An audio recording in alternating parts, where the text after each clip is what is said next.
repris à tous. Merci, Donc monsieur voilà la protection dont nous le disposons. ministre. Monsieur Jean-Luc Fugit.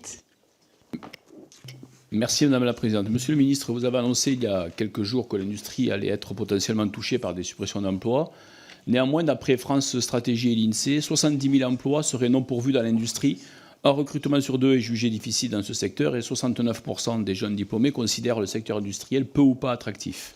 Alors, si je fais un focus sur le secteur automobile, il manquerait 7 000 mécaniciens automobiles, 2 600 carrossiers et 2 300 mécaniciens poids lourds. D'un plus dans un secteur qui est en évolution, en transition, en passant des véhicules à faible émission, enfin de l'énergie fossile vers les véhicules à faible émission. J'ai deux questions. La première, c'est comment permettre à ce que le secteur industriel, d'une manière générale, soit plus attractif et développe les nouvelles compétences qui sont nécessaires pour assurer l'emploi industriel.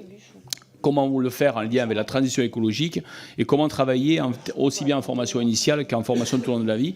Et puis, concernant le secteur automobile, le secteur stratégique, pensez-vous que les obligations de verdissement des flottes que nous avons inscrites dans les lois d'orientation des mobilités et lois climat-résilience puissent permettre de garantir et de pérenniser les emplois dans ces filières en France? Merci. Monsieur le ministre.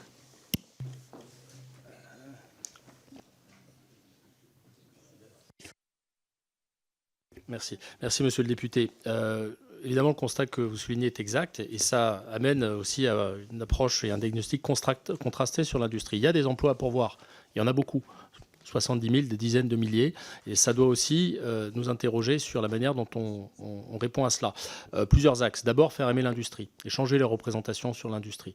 Moi, je vais beaucoup sur le terrain et il y a dans l'industrie de très belles histoires, de très belles aventures qui ne sont pas simplement des aventures industrielles, mais des aventures humaines.